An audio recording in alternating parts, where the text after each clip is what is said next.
Kita ke berita pertama, saudara pengacara Rasman Nasution diketahuan membuat surat domisili palsu di Kelurahan Waihoka, Kecamatan Sirimau, Kota Ambon. Surat domisili itu ternyata menjadi salah satu syarat yang dilampirkan Rasman Nasution untuk mendapatkan sumpah advokat di Ambon. Surat domisili palsu itu ketahuan saat istri mantan Gubernur Sumatera Utara Gatot Puji Nugroho, Evi Susanti mengecek informasi langsung ke Wakil Lurahan Waihoka pada Senin 26 September. Informasi lebih lengkapnya akan disampaikan oleh rekan jurnalis kami dari Tribun Ambon. Ada Tanita Patiasina yang akan melaporkannya. Silakan rekan Tanita.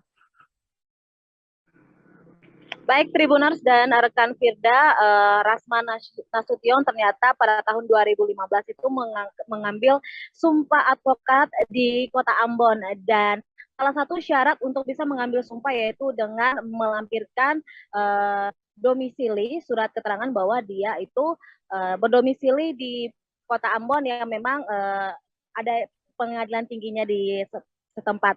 Dan ternyata salah satu mantan kliennya Rasman Nasution yakni Evi Susanti itu mengecek dan memverifikasi langsung di Kelurahan Waihoka, di mana Rasman melampirkan domisili bahwa dia itu merupakan warga Kelurahan Waihoka. Ternyata dari hasil verifikasi Rasman itu bukanlah warga RT 03 RW 02 Kelurahan Waihoka, Kecamatan Sirimau, Kota Ambon. Bahkan di daerah sekitar itu tidak ada satupun yang mengenal Rasman, dan diketahui daerah tersebut memang daerah yang didominasi oleh warga beragama Kristen dan tidak ada warga Islam di daerah tersebut.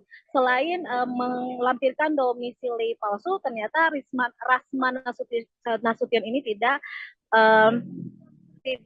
memenuhi syarat magang 2 tahun, karena salah satu syarat untuk bisa mengambil sumpah advokat ini yakni dia harus minimal magang 2 tahun setelah lulus kuliah. Dan dalam ijazah yang saat ini memang sudah naik ke tahap penyidikan, Rasman ini lulus pada tahun 2014, sementara dia mengambil sumpah advokat itu pada tahun 2015, hanya berselang 1 tahun. Dan Evi Susanti sendiri mengharapkan Pengadilan Tinggi Ambon untuk segera melakukan pencabutan berkas acara sumpah bas advokatnya Rasman Nasution, karena hingga saat ini Rasman sendiri masih berprofesi sebagai pengacara dan terus menangani klien-kliennya. Dan selain Evi Susanti juga didampingi oleh salah seorang pengacara yang pada tahun 2015 juga mengambil sumpah jabatan bersama-sama dengan Rasman, yaitu Liz Muskita, dan dia menyayangkan hal ini bisa terjadi. Mereka mengharapkan Pengadilan Tinggi maupun HAPI yang memang merupakan yang menaungi Rasman sendiri untuk bertindak serius dan secepatnya untuk mencabut bas milik Rasman Nasution. Demikian Firda dan Tribuners. Baik, terima kasih rekan jurnalis dari Tribun Ambon, Tanita Patiasina yang atas laporan Anda. Selamat bertugas kembali. Akan kami tampilkan Tribun universitas yang tidak terdaftar memang namanya kan ada. Iya.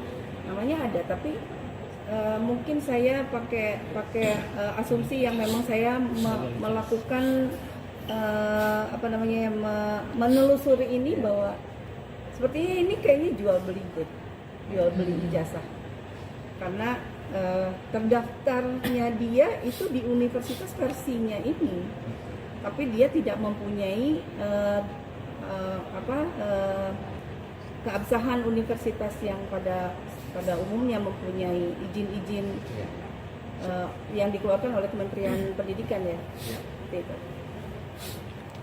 Oke, Duli mungkin bisa tambahkan sedikit. Ya, jadi sudah ada pernyataan sikap dari ketua DPD ya, hari itu DPD Maluku, bahwa tidak boleh ada organisasi lain yang mengusulkan untuk mencabut KPT selain HAPI. Artinya ya memang tidak ada organisasi lain yang bisa itu. Oleh karena itu, karena HAPI sajalah, tolong biar ini jangan sampai kelihatan hilang integritas lah dari HAPI. Itu saya catatan penting buat happy, dan mungkin juga buat teman-teman organisasi lain. Artinya ya mencoba untuk menciptakan seorang advokat itu yang berintegritas, itu saja. Tadi sudah ke pengadilan negeri, tak Ibu, lalu bagaimana? Pengadilan tinggi. Lalu pengadilan Kita, tinggi.